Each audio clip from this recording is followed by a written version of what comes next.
meus irmãos, que a graça e a paz do Senhor Jesus esteja com todos nós.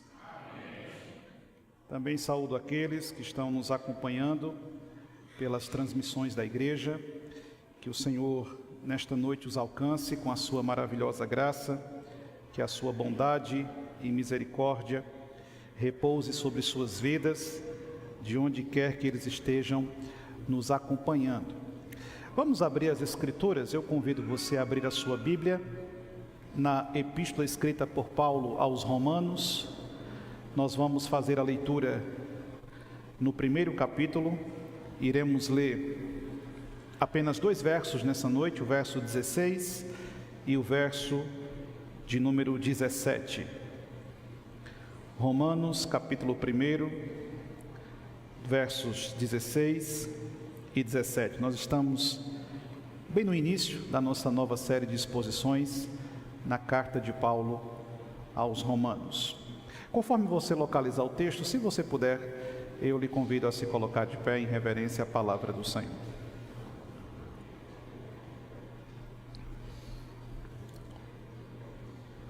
Assim nos diz o texto sagrado: Pois não me envergonho do Evangelho, porque é o poder de Deus para a salvação de todo aquele que crê, primeiro do judeu e também do grego, visto que a justiça de Deus se revela no Evangelho de fé em fé, como está escrito: o justo viverá por fé. Que o Senhor nos abençoe com a sua palavra. Curve sua fronte, feche seus olhos, vamos orar. Vamos buscar a iluminação do Espírito Santo. Querido Deus, nossos corações estão alegres, nossas almas estão jubilando diante do Senhor, pelo grande privilégio que o Senhor nos concede de estarmos aqui reunidos em Tua casa nesta noite. E termos a oportunidade de mais uma vez cercarmos a Sua palavra. E nós cremos que o Senhor fala através da Sua palavra. Nós cremos que o Senhor manifesta a Sua vontade através da Sua palavra. E é por isso que nesta noite, Santo Espírito do Senhor, Tu que sonda nossas mentes e os nossos corações, traz consolo ao nosso coração, traz refrigério à nossa vida, traz, Senhor, alívio às nossas dores. Dai-nos um discernimento da Tua vontade através da Tua santa palavra. Se for preciso, nos confronte, nos corrija, nos repreenda, mas não permita, Senhor, que venhamos a sair deste lugar da mesma maneira como nós chegamos até aqui.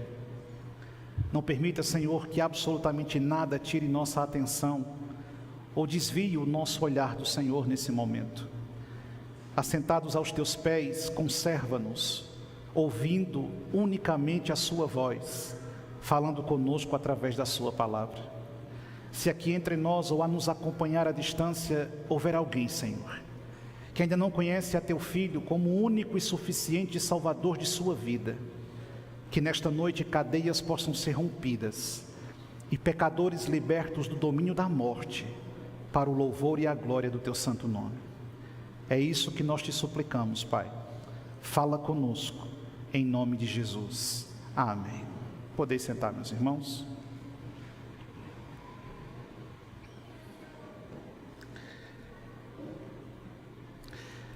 O Everest da Graça. É esse o tema que escolhi para pensarmos nesta noite, nesses 2 versos, que estão ainda no primeiro capítulo, na parte introdutória dessa preciosa carta, escrita pelo apóstolo Paulo.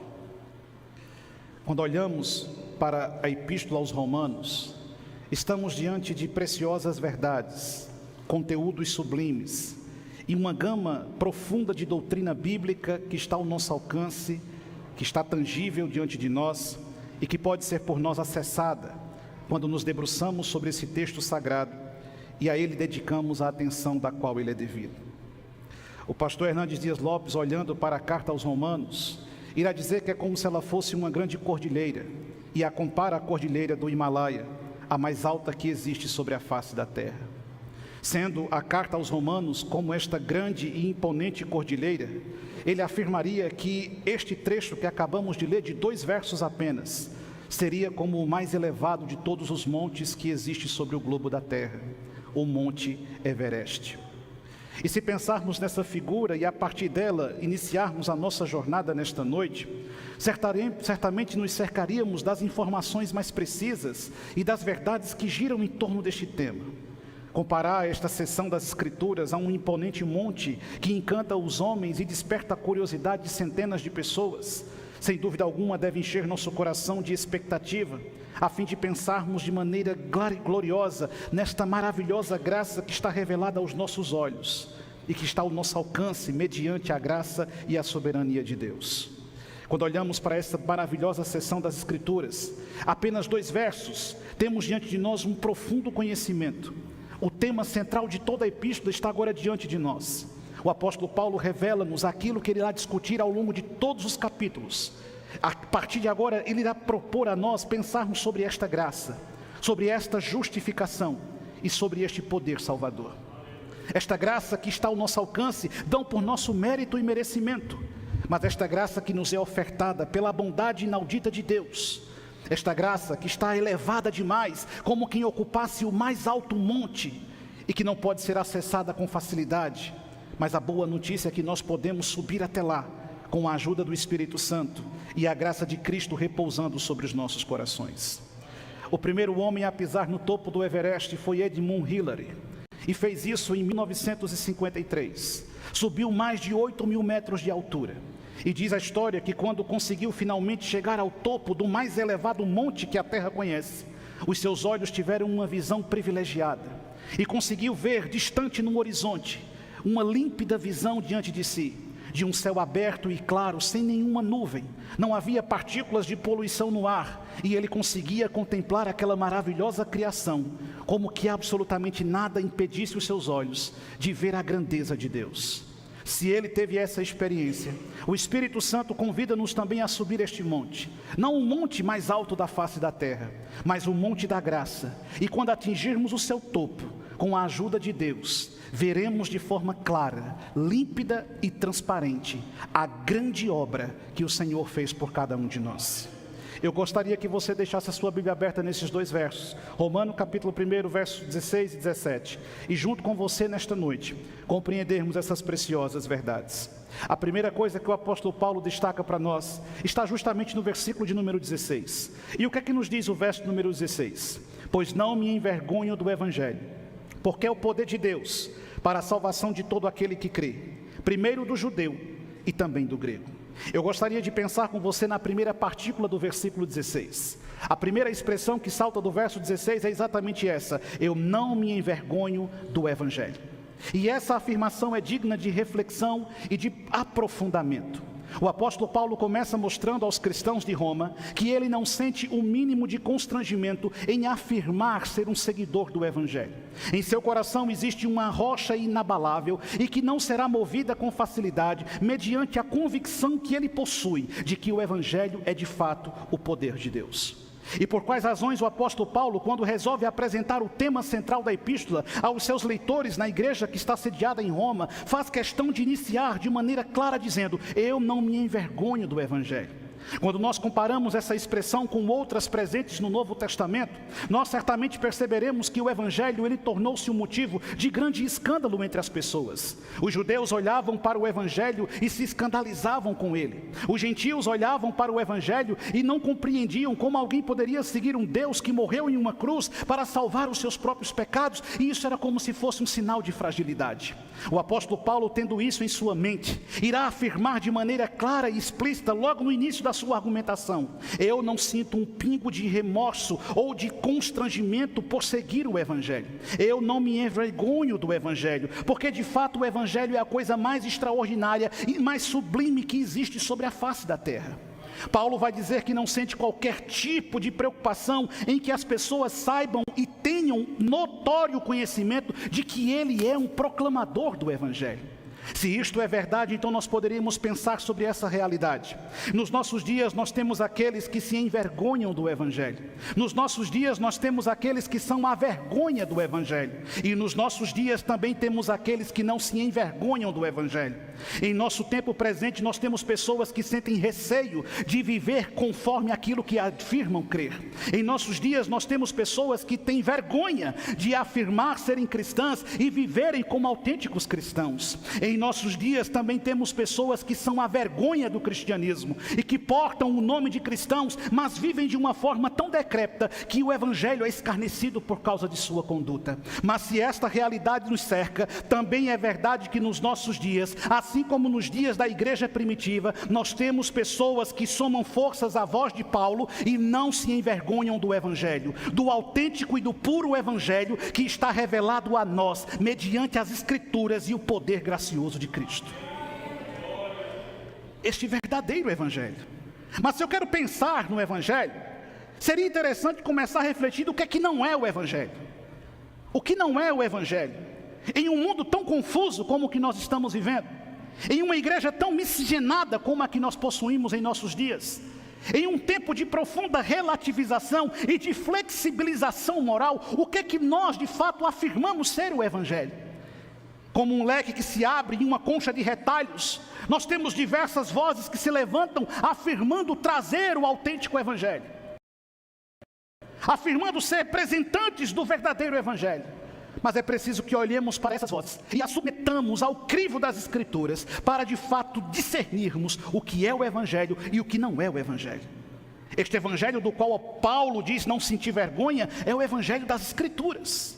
Não é um falso evangelho, ou um outro evangelho, como ele afirmou que os Gálatas estavam abraçando. Mas então o que não seria o evangelho? O evangelho da prosperidade não é o evangelho. É um discurso antropocêntrico, é um discurso que oferece conforto, mas não fala de sacrifício.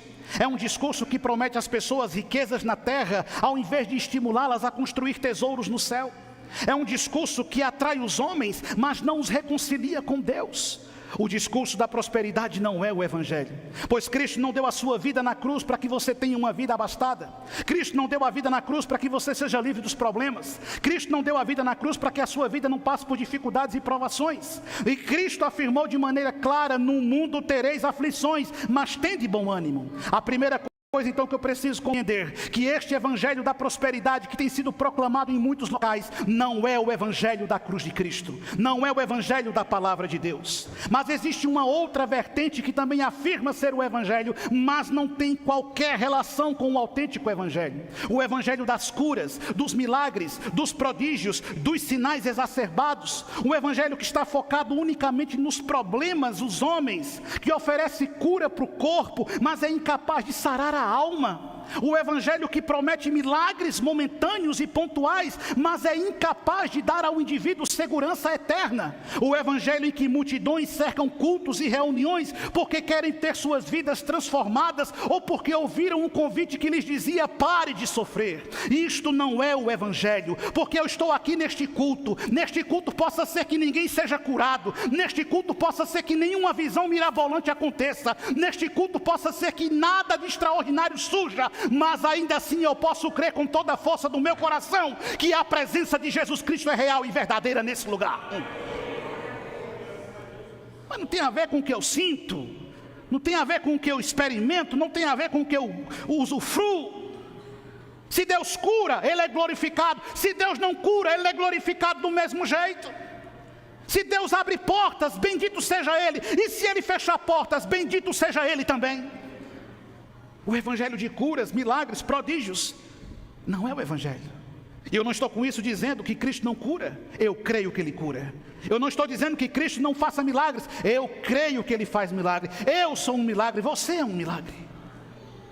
Mas não é nessas coisas que a nossa centralidade deve estar. Mas multidões vão atrás de Cristo. E Ele disse às multidões: vocês vêm até mim por causa do pão que perece. Então vocês vêm atrás de mim por causa da cura? Vocês vêm atrás de mim por causa do pão? Vocês vêm atrás de mim por causa dos milagres? E se eu não fizer esses milagres, então vocês vão embora. Então se essas coisas não acontecerem, vocês me dão as costas.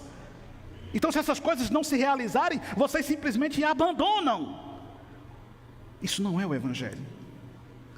O Evangelho do descompromisso não é o Evangelho. Pessoas que entram na igreja, mas nunca entraram no reino de Deus. Pessoas que têm seus nomes no rol de membros da instituição, mas não possuem seus nomes escritos no livro da vida. Gente que vive muito próximo de abismo imenso, de uma teologia que afirmam, mas uma vida que não responde a essa teologia. Gente que não tem mais sede de Deus. Gente que já não sente mais necessidade de desenvolver uma autêntica comunhão com Jesus Cristo. E isso não é o Evangelho. Não adianta você subscrever uma confissão de fé perfeita aos olhos dos homens, se o seu coração não pega fogo ao ouvir a palavra da vida eterna. Não adianta você ser rigoroso na forma que um culto tem que ser realizado, se a sua alma não se encanta mais com a presença inaudita de Jesus. Não adianta você ser polido na sua língua portuguesa na hora de formular a sua oração, se quando você dobra seus joelhos, você já não crê que o céu está aberto e Deus está ouvindo o seu clamor. Isso não é o Evangelho. O Evangelho do descompromisso, de um povo que já não tem sede de Deus, de um povo que já não ora, de um povo que já não lê a Bíblia, de um povo que não congrega, de um povo que vive de justificativas e desculpas esfarrapadas. Sim, você sempre tem uma desculpa para Deus. Há um motivo, sempre há um motivo, sempre há um porquê. E lá no fundo você sabe que isso não passa de escusas, de mentiras, de desculpas. Porque você não quer viver o Evangelho como ele tem que ser vivido. Não, isso não é o Evangelho. Um cristianismo de descompromisso. Um cristianismo em que Cristo deixou de ser o centro de todas as coisas. De uma igreja que relativizou-se a tal ponto de que os cristãos não parecem mais com Jesus Cristo. De uma igreja que diluiu de tal maneira a sua conduta, que já não existe mais distinção alguma desta igreja e das trevas que nos cercam. O crente tem que ser crente. Amém, igreja? E acabou-se. E ponto final. Sua palavra é sim, sim, não, não. É prego batido e ponta virada. E não tem conversa. Se você empenhou sua palavra, você assume o dano, mas você não deixa ela cair no chão. Porque você é um seguidor de Jesus Cristo. O Evangelho das Escrituras. Paulo está dizendo, eu não me envergonho do Evangelho. Não, eu não tenho vergonha de ser um verdadeiro cristão. Eu não tenho vergonha alguma de ser um seguidor de Jesus Cristo. Porque eu creio com todas as forças do meu coração que o Evangelho é a fonte da vida eterna. Mas nos nossos dias e nos nossos contextos atuais, quantas pessoas que se afirmam cristãs, mas não vivem como cristãos. Quantas pessoas que se camuflam a tal ponto que elas sequer são conhecidas como seguidores de Jesus Cristo. Se eu for no seu trabalho e perguntar às pessoas que elas sabem que você é cristão, elas sabem. No meio da sua família, as pessoas sabem que você é crente. Lá na sua rua, os vizinhos sabem que você é crente. Na universidade, jovem, os seus colegas sabem que você é crente. Ou você tem medo de dizer, eu sou um seguidor de Jesus, e eu creio no Evangelho, e eu confesso o Evangelho, e eu professo o Evangelho, e o Evangelho é a minha razão de viver. Você tem condições de dizer isso? Paulo está dizendo, eu não posso sentir vergonha. Nós não devemos ter medo. Não. Ele diz lá em 1 Coríntios capítulo 1, verso 22 até o verso 25. Ele vai dizer, porque tanto os judeus pedem sinais, como os gregos buscam sabedoria. Mas nós pregamos a Cristo, e o que nós pregamos? Cristo crucificado, que é escândalo para os judeus, e é loucura para os gentios. Mas para os que foram chamados, tanto judeus como gregos, pregamos a Cristo, poder de Deus e sabedoria de Deus, porque a loucura de Deus é mais sábia do que os homens, e a fraqueza de Deus é mais forte do que os homens. Paulo está dizendo, o que é que nós pregamos? Nós pregamos Cristo crucificado. Nós pregamos o Evangelho como ele é. E a mensagem do Evangelho é escandalosa. Os judeus se escandalizam, os gentios ficam perplexos. Então qual é o desafio para nós? O que o apóstolo Paulo quer dizer quando escreve aos Romanos? Eu não me envergonho do Evangelho. É como se ele dissesse para aquela igreja, não sinta vergonha de ser o que Deus nos chamou para ser. Não sinta medo de viver como Deus nos chamou para viver. Não sinta receio de falar o que Deus manda que nós falemos. Não sinta constrangimento de agir como um cristão deve agir. Viva de maneira escandalosa. E o que é que escandaliza o mundo dos nossos dias? Ser honesto escandaliza o mundo dos nossos dias. Não ser corrupto escandaliza o mundo dos nossos dias. Um homem casar com uma mulher, formar uma família, ter filhos e criar o seu lar debaixo do temor de Deus, escandaliza as pessoas nos nossos dias. Ser um trabalhador digno do seu salário escandaliza as pessoas dos nossos dias. Ser uma mulher feminina, ser um homem masculino escandaliza as pessoas dos nossos dias. Dizer não para a prostituição, a imoralidade, a corrupção do gênero escandaliza o mundo dos nossos dias. Então é como se Paulo dissesse, eu viverei de forma escandalosa seguindo Jesus Cristo e o Evangelho. Incomodando os judeus, irritando os gentios, perturbando pessoas que vão nos chamar de intolerantes, que vão nos chamar de insuportáveis, que vão nos chamar de todos os istas que você possa pensar. Diga o que você quiser dizer, antes importa agradar a Deus do que agradar os homens. Paulo está dizendo, eu não tenho vergonha do Evangelho, e eu vou viver de forma escandalosa. Sim, Chesterton dizia, não existe nada mais extraordinário do que um homem comum, uma mulher comum e os seus filhos comuns vivendo a rotina do dia. Chegamos ao ponto que isso escandaliza o mundo. A família patriarcal, o casamento duradouro, monogâmico, e que só a morte deve te separar. A criação dos filhos segundo a disciplina e o temor do Senhor. Entende? Compreende? Desligue a televisão, reduza a internet e faça do Evangelho o centro da sua casa. E você vai escandalizar o mundo. Meu Deus, você é uma mulher submissa. Meu Deus, você cozinha para o seu marido. Olha o tamanho do meu. Meu Deus, você é um homem que não tem vergonha de ser homem. Você não chora porque é homem. Você não tem medo de barata? Ai, uma barata. Escandaliza. Escandaliza. Meu Deus, você rala. Você trabalha. Você soa e você não rouba ninguém. Você não dá o jeitinho brasileiro. Você se esforça muito mais, mas prefere pagar o preço. Prefiro, porque eu quero deitar a cabeça no travesseiro e dormir em paz, sabendo que eu vivo o Evangelho. Paulo está dizendo, eu não me envergonho do Evangelho.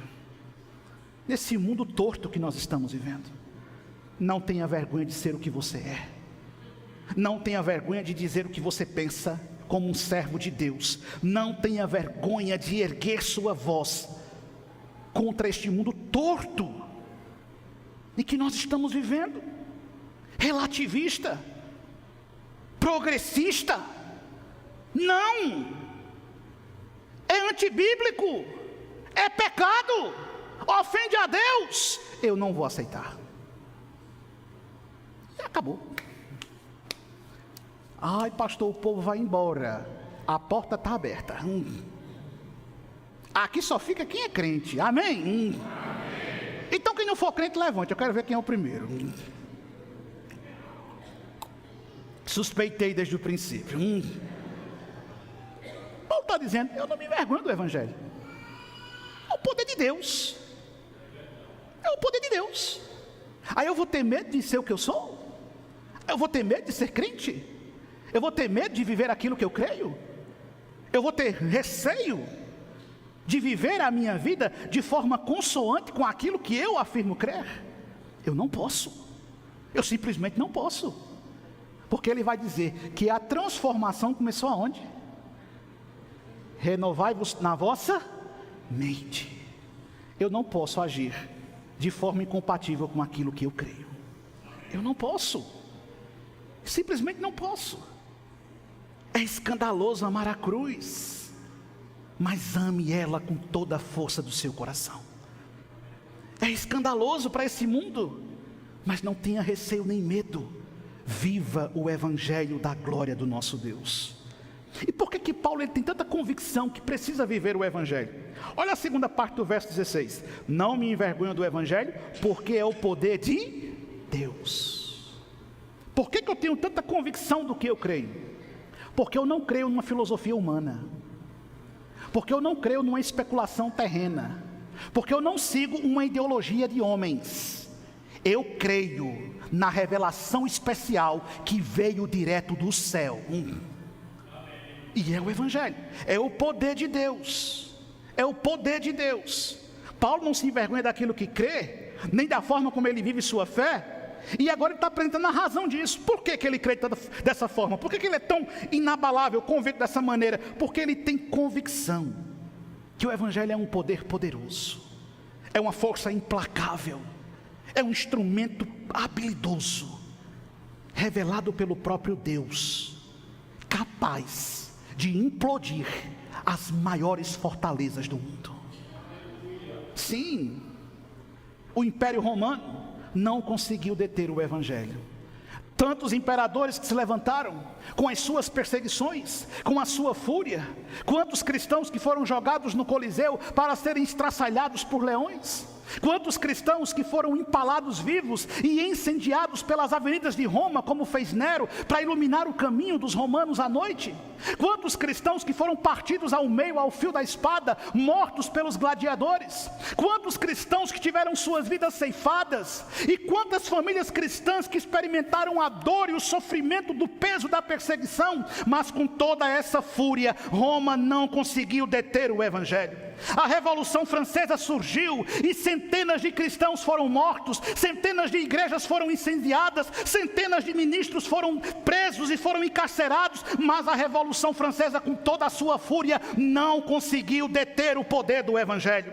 O nazismo alemão surgiu e também prendeu cristãos e encarcerou cristãos, matou cristãos. Não foram só judeus que foram mortos nas câmaras de gás, cristãos também perderam suas vidas, como Dietrich Bonhoeffer, um grande teólogo alemão. Mas toda a ira de Adolf Hitler não foi capaz de deter o poder do Evangelho. O comunismo também prendeu centenas de cristãos, e nos campos de concentração da China comunista, da Rússia comunista, da União Soviética, e nesse exato momento irmãos nossos vivem debaixo de um jugo pesado na Coreia do Norte comunista. Mas ainda assim, se nós pudéssemos ver pelos olhos espirituais, nós veríamos chamas vivas brilhando lá, porque eles não podem deter o poder do Evangelho. Não podem. O mundo islâmico, com toda a sua terrível maneira de viver, é incapaz de deter o Evangelho. Movimentos identitários distorcidos que querem perverter a verdade não podem deter o poder desse Evangelho. E o progressismo religioso, com o seu veneno desgraçado, não vai deter o poder do Evangelho. Não vai. Não vai. É o poder de Deus. É o poder de Deus. Para fazer o quê? Para transformar, para mudar, para alterar, para reverter, para pegar uma criatura miserável como eu e fazer de mim um servo do Altíssimo. Quem foi que salvou você? Foi o poder do Evangelho. Quem era você? Aonde tu estarias nessa hora da noite, se tu não estivesse aqui? O que tu estarias fazendo? Talvez numa mesa de bar, enchendo sua cara, entregue à prostituição, talvez trancado num quarto, deprimido, entristecido, melancólico, talvez buscando qualquer distração para a tua vida, mas quando você estava lá no fundo do poço da amargura, o poder do Evangelho lhe resgatou. É o poder do Evangelho. E se eu creio no poder do Evangelho, então vou fazer o que Paulo disse em 2 Timóteo capítulo 4, lá do verso 1 até o verso 5. Qual é o conselho que Paulo dá para Timóteo? Conjuro-te perante Deus e Cristo Jesus, que há de julgar os vivos e os mortos, pela sua manifestação e pelo seu reino. Verso 2, prega a palavra, insta, quer seja oportuno, quer não, corrige, repreende, exorta com toda longanimidade e doutrina. Verso 3, pois haverá tempo, e o tempo chegou, em que não suportarão a sã doutrina, pelo contrário, cercar-se-ão de mestres, segundo as suas próprias cobiças, como quem sente coceiras nos ouvidos, e se recusarão a dar ouvidos à verdade, entregando-se às fábulas. Mas você, Timóteo, mas você, cristão, mas você, seguidor de Jesus, mas você que abraçou o Evangelho, tu, porém, seja sóbrio em todas as coisas, suporta as aflições, faze o trabalho de um evangelista e cumpre cabalmente o teu ministério. É porque é isso que vai acontecer. Aí Paulo diz para Timóteo: Timóteo, é o seguinte, prega a palavra, quando for tempo e quando não for tempo, quando for oportuno e quando não for oportuno. Pregue a palavra, Timóteo. Pregue a palavra nas filas dos bancos, pregue a palavra nas filas dos supermercados, pregue a palavra, Timóteo, quando você for lá no consultório esperar a sua consulta. Pregue a palavra nos corredores da universidade, pregue a palavra nos corredores do trabalho, pregue as palavras nas praças, nas ruas, pregue a palavra dentro da sua família, pregue a palavra dentro do seu lar. Seja um homem e uma mulher da palavra, quando for oportuno e quando não for. E com a palavra, Timóteo, corrija. Nós não temos que nos conformar com o erro, nós temos que combater o erro pela luz da palavra. Exorta, Timóteo, você está aqui para aprender a palavra de Deus. Entende? Instrua, Timóteo, a sã doutrina, porque eles vão se cercar de mestres para ouvir o que eles querem ouvir, segundo as suas próprias cobiças. E o que é que você quer ouvir? Eu sei o que você quer ouvir.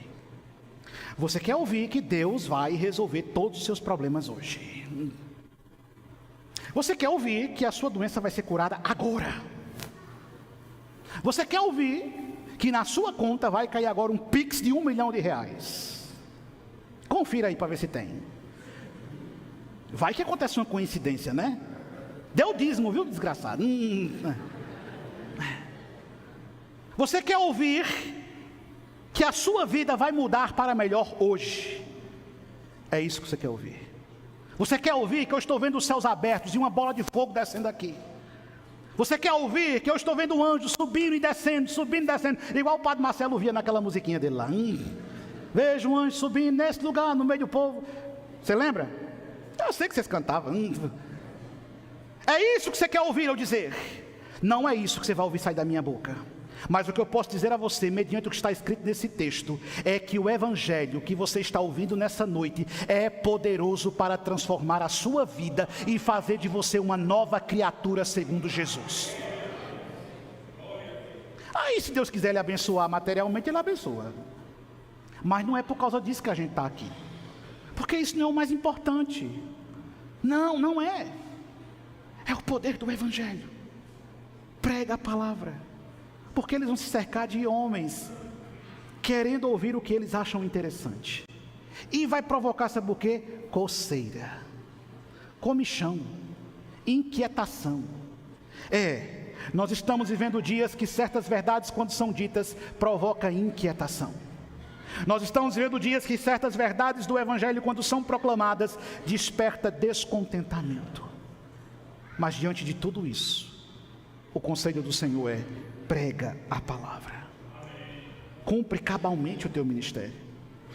1 Coríntios capítulo 1, verso 18, o apóstolo Paulo diz: certamente a palavra da cruz é loucura para os que se perdem, mas para nós, que somos salvos, é o poder de Deus.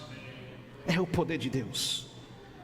Mas não apenas isso, ainda no verso 16, este evangelho do qual Paulo não se envergonha, este poder transformador que move e o faz confiar, é a razão pela qual temos acesso a Deus. Olha o que ele diz: não me envergonho do evangelho, porque é o poder de Deus para a salvação de todo aquele que crê, primeiro do judeu, mas também do grego. A ideia de Paulo é criar uma harmonia com o que ele disse aos coríntios, e nós já lemos nessa noite. A ideia de Paulo é também apresentar a maneira como Cristo realiza a proclamação do evangelho.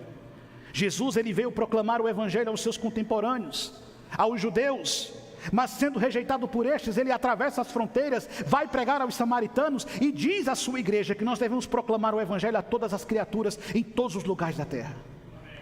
Paulo também está em plena harmonia com aquilo que ele fazia. Quando chegava em um determinado lugar, ele procurava primeiro uma sinagoga, e então ia ler a lei, ia explicar a lei, e através daquilo ia apresentar a Cristo. Quando as portas da sinagoga se fechavam, então ele ia para as praças, para as ruas. Então ele proclamava o evangelho e pregava o evangelho a todo aquele que estivesse apto para ouvir a proclamação da verdade de Deus. Então, para quem é esse poder transformador? Para quem é essa transformação poderosa que o evangelho é capaz de produzir? É para todo aquele que nele crê. Porque Pedro vai dizer: Deus não faz acepção de... não faz. Para quem é o evangelho? É para o branco e para o negro também. É para o rico e para o pobre também. É para o doutor e para o analfabeto também. É para quem mora na região mais nobre da cidade e para aquele que vive na área mais periférica. Para quem é o evangelho? É para o homem, mas também é para a mulher. É para o latino, é para o norte-americano, é para o europeu, é para o asiático. Para quem é o evangelho? É para todo aquele que debaixo do céu for capaz de crer. E quem irá crer? Aqueles que o Pai chamou antes da fundação do mundo. Paulo está dizendo que este evangelho transpõe todas as barreiras que possam existir. Você entende isso? Você entende que o evangelho não se conforma aos limites que os homens gostam de criar? Você entende que o evangelho não se condiciona às barreiras que a nossa sociedade vai construindo? O evangelho rompe todos esses limites, e o evangelho alcança a todos, tanto o judeu como também o grego. Qual é a pessoa sobre a face do mundo que Deus não tenha poder de transformar? Não existe, simplesmente não existe. E é por isso que Paulo vai dizer aos Gálatas no capítulo 3, o verso 28, de sorte não pode haver judeu nem grego, nem escravo, nem liberto, nem homem, nem mulher, porque todos vós sois um em Cristo Jesus. Lá fora, o mundo segrega as pessoas. Você vai no banco, chega no banco, vem resolver um problema. Dependendo da sua cara, ele te dá o pior lugar que tem. Eu toda vez me dou mal. Aí quando eu tiro o meu cartão, peraí. O mundo mede você de acordo com o que você tem. O mundo estratifica você de acordo com a sua posição social. O mundo elitiza espaços, o mundo restringe ambientes. Até igrejas têm área VIP hoje em dia. E essas coisas vão sendo implementadas, essas segregações, essas divisões. Já tentaram fazer isso em outros momentos da história. Mas aí a Escritura diz, aqui dentro, daquele portão para cá, o doutor senta para ouvir só quem tem um ensino médio a falar de Jesus. O pós-doutor pega a vassoura e vai varrendo e dando glória a Deus. E não é para dizer, vai devagar que eu vou passando, não. Aqui dentro, o dono da empresa vai pegar o saco de lixo e vai passar cantando, saltando e feliz, levando a caatinga para botar lá fora. Amém, igreja? Eu não quero saber qual é o seu sobrenome, eu estou pouco me importando quanto você tem no banco, eu dou a mínima para onde você mora. Daquele portão para dentro, você bota a mão na rodilha comigo e carrega o pote do meu lado. Aí, mas vai quebrar a minha unha, problema é seu. Todos nós somos um em Cristo Jesus. Tem que ser assim. E acabou. Entende? Compreende? Paulo está dizendo, é para todos. O Evangelho é para todos. O Evangelho não salva a todos, não. Não porque não haja nele poder intrínseco para salvar, mas porque aprove a Deus que experimentem esse poder salvador apenas aqueles que creem. E a fé é a condição indispensável da salvação. Se você não crê no Evangelho, você não é alvo da graça do Evangelho. Se você não crê no Evangelho, você não é salvo pelo Evangelho. E o que o Evangelho revela? Aí Paulo nos leva para o verso 17. E o que é que diz o verso 17? Visto que a justiça de Deus se revela no Evangelho. Vamos parar aqui. A justiça de Deus se revela no Evangelho. O Evangelho revela a justiça de Deus. E aqui nós temos duas justiças implícitas. Nós temos a justiça atributiva e nós temos a justiça forense. Atributiva porque diz respeito a Ele, um Deus que é justo, atributo dele. Deus é justo, eu não sou, você não é. Deus é justo, nele não há dúvida, não há variação, não há mudança, não há 1 milímetro de dúvida sequer. Ele é justo. Aí Paulo diz, o Evangelho revela a justiça dele. A expressão grega está presa nele, ele é justo. Então você olha para Deus e vê um Deus justo, um Deus que não erra, um Deus que não mente, um Deus que não falha, um Deus que não se equivoca, um Deus que não muda, um Deus que não torce as coisas. Ele é justo. Aí ele também me mostra a justiça forense. E o que seria isso? É a justiça que esse Deus justo imputa. E o que é que essa justiça forense produz? Esse Deus justo, que não erra, que não se equivoca, que não muda, este Deus decretou, estabeleceu, determinou em caráter irrevogável: todo aquele que nele crê é declarado justo mediante o sangue de Jesus Cristo. É uma justiça imputiva. Ele está impondo essa justiça forense de Deus. E essa forma de pensar vai preencher todo o pensamento da Epístola aos Romanos. Deus decidiu justificar o perdido na sua reta justiça. As suas decisões são coesas e são infalíveis. Ele não pode inocentar o culpado. Sim, se a Bíblia está afirmando que esse Deus é justo, esse Deus não seria injusto em não punir o culpado. Esse Deus não seria justo se livrasse o transgressor. Então a justiça desse Deus tem que ser aplicada. E essa justiça vai ser aplicada. E então a lei surge e a lei diz: façam sacrifícios, ofereçam sacrifícios, derrame o sangue dos animais, busquem o perdão. E as pessoas faziam isso, nós vimos com os hebreus e com os gálatas. Mas isso não era suficiente, a justiça continua sendo aplicada. Eu quero que você agora imagine um cenário comigo. E é esse cenário que Paulo tem por trás do seu pensamento. Eu quero que você imagine um tribunal. E neste tribunal, o juiz é Deus, o promotor de acusação é o diabo, nesse tribunal, nessa reunião solene, você é o réu, e você está ocupando a cadeira do réu, e nesse tribunal você está diante do Senhor, o justo juiz, que não erra, que não falha, que não peca. E agora o promotor maligno está acusando você, e colocando diante de você toda a sua culpa, toda a sua transgressão, toda a sua imundície. E então, em determinado momento, esse promotor pede que as acusações sejam apresentadas, e para isso se chamam testemunhas. E as testemunhas de acusação começam a entrar no ambiente. E a primeira testemunha se chama nossas palavras. Sim, nós seremos acusados das nossas palavras. Nós seremos acusados daquilo que nós dissemos enquanto estivermos nesse mundo. A segunda testemunha que vai entrar naquele ambiente se chama nossas obras. Sim, ela vai nos acusar das nossas obras, o que nós fizemos nesse mundo, o que nós realizamos nessa terra.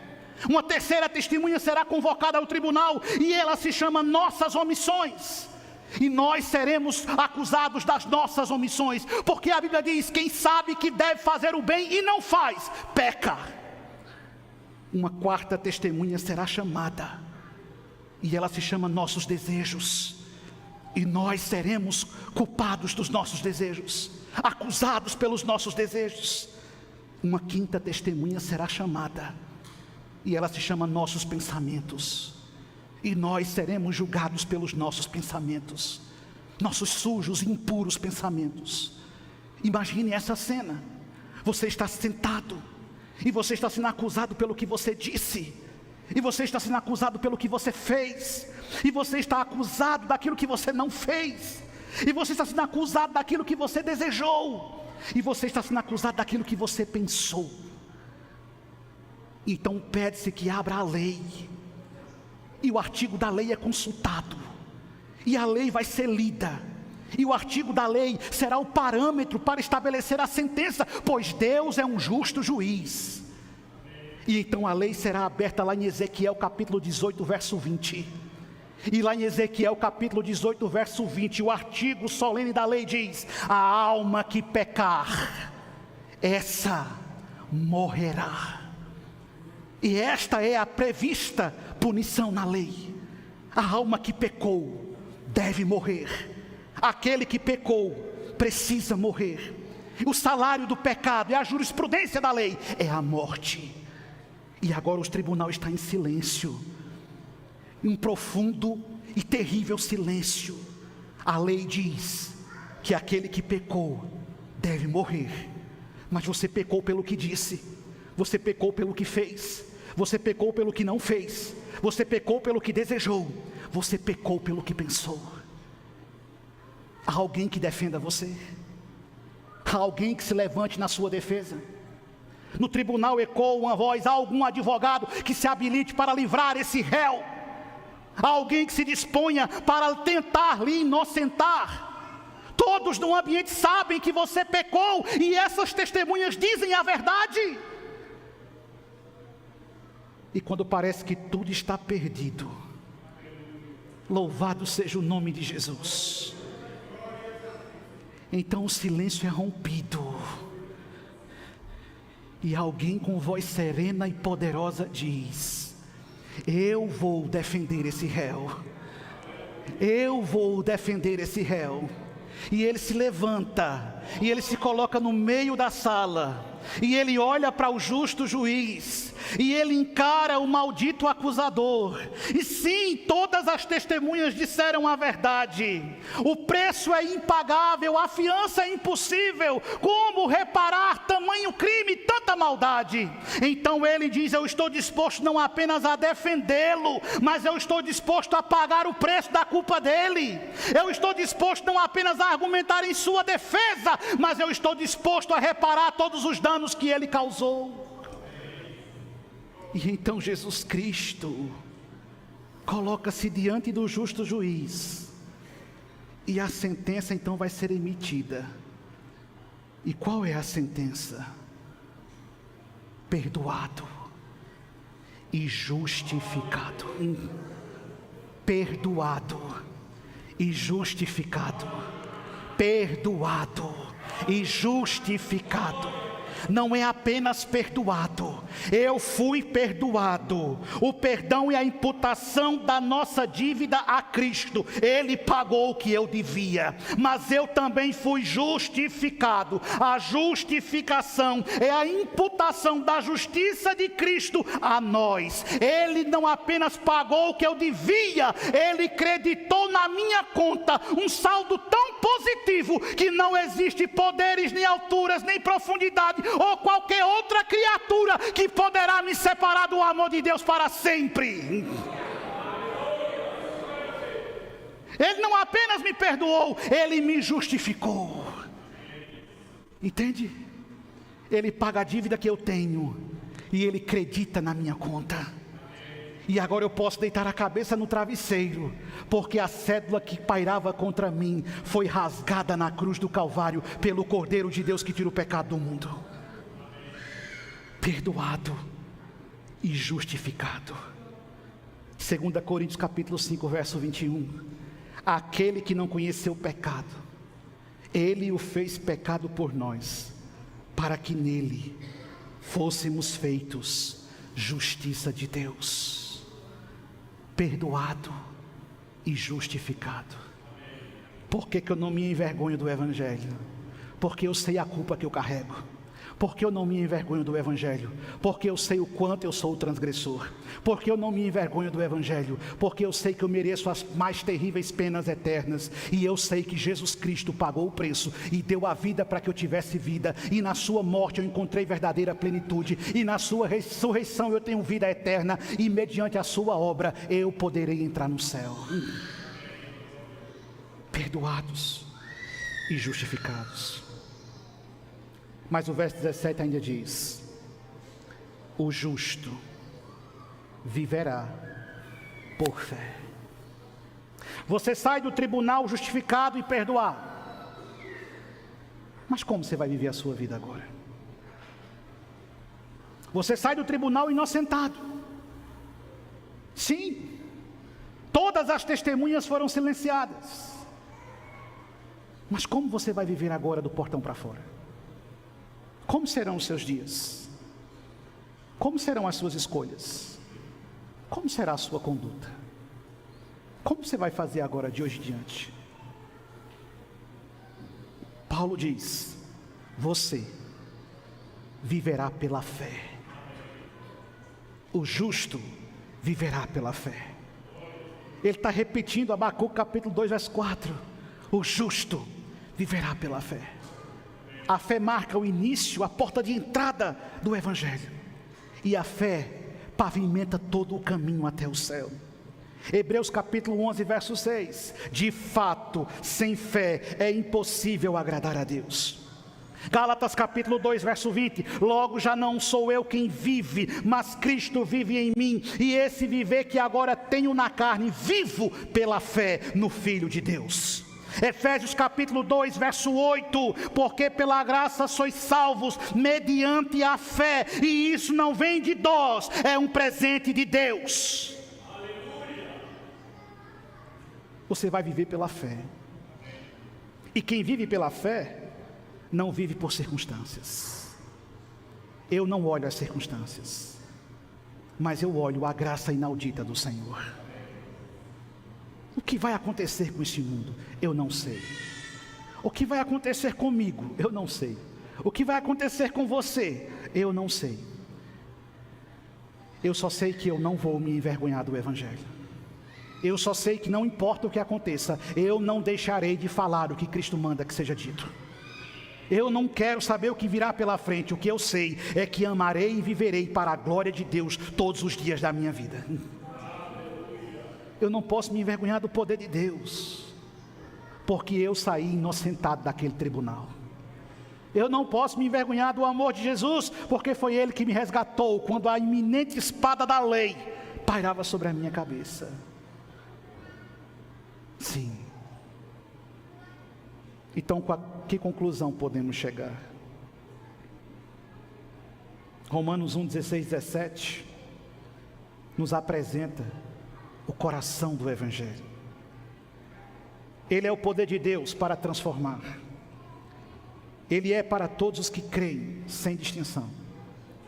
Ele revela a justiça de Deus, a nós imputada por meio da fé. Ele nos chama a viver de fé em fé, sustentados por Jesus Cristo. Portanto, meu irmão,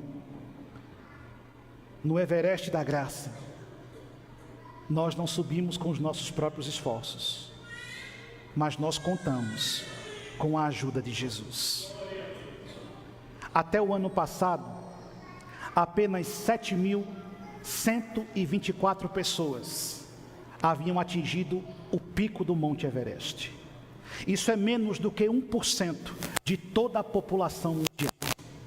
Menos de 1% dos seres humanos teve a experiência de subir no alto do monte mais elevado de todo o globo Terra. Chegar lá pode ser uma grande conquista, mas não significa nada diante da subida que Jesus Cristo nos convida a fazer.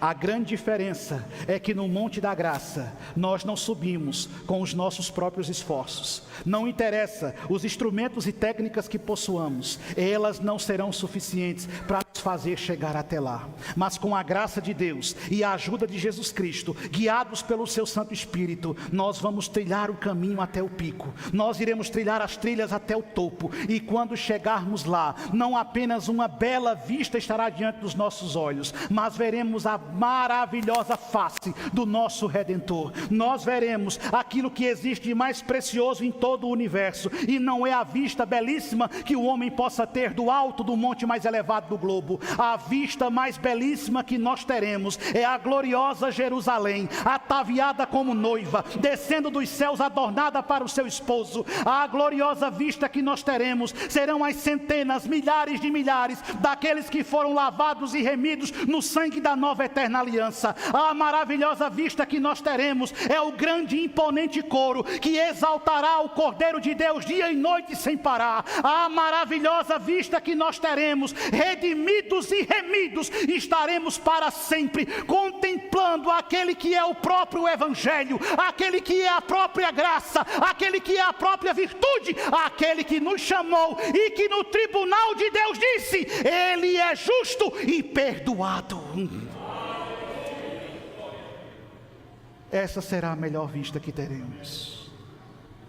E não apenas 7.000 verão ela, mas diz as Escrituras, milhares de milhares de todos os povos, tribos, línguas e nações que ouviram da boca de Jesus Cristo: eu os perdoo e eu os justifico.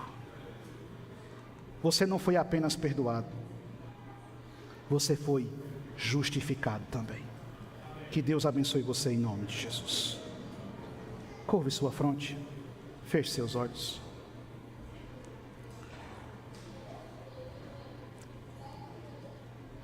Querido Deus,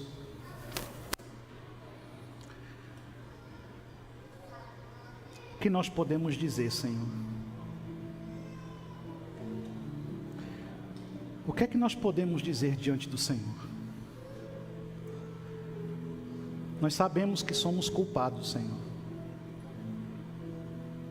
As nossas palavras nos acusam, nossas obras nos acusam, nossos pensamentos, nossas omissões, nossos desejos. O que é que nós podemos dizer, Senhor? Quantas vezes nós buscamos os nossos próprios interesses, de forma vaidosa, às vezes falamos da nossa trajetória cristã, dos anos que temos dentro de uma igreja, mas talvez estejamos na terrível desgraça de nunca termos e de fato entrado no reino dos céus. Senhor, não permita que as pressões desse mundo mau, que as tentações do nosso adversário, que as seduções do inimigo venham colocar dúvidas em nosso coração, tentando nos fazer sentir vergonha de sermos crentes, Quantas vezes, Senhor, nós ficamos em dúvidas se na mesa de um restaurante devemos orar agradecendo por aquele pão. O que as pessoas vão dizer de nós? Como que elas vão nos olhar? Quantas vezes temos dúvidas, Senhor, se devemos orar agradecendo por um bem que recebemos? Temos medo de dizer às pessoas que Jesus Cristo é o caminho, a verdade e a vida.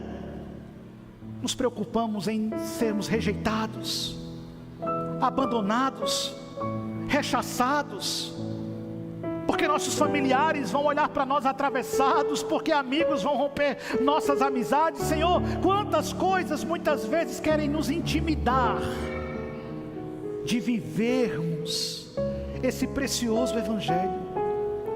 Perdoe-nos, Senhor, nos perdoe por tamanha traição, nos perdoe por tão devastadora atitude. Somos fracos, é verdade, Senhor, mas Tu nos declaraste justos, Tu nos perdoou, Senhor. Então renova as nossas forças nessa noite e coloca em nosso espírito uma convicção inabalável. Não importa onde iremos, não importa onde estejamos, não importa o lugar que ocupemos, nós não nos envergonharemos do Teu Evangelho, Senhor. Nós não queremos ser uma igreja que agrada ao mundo, nós não queremos ser uma igreja que agrada as pessoas, nós queremos ser uma igreja em que Teu nome é exaltado, Senhor.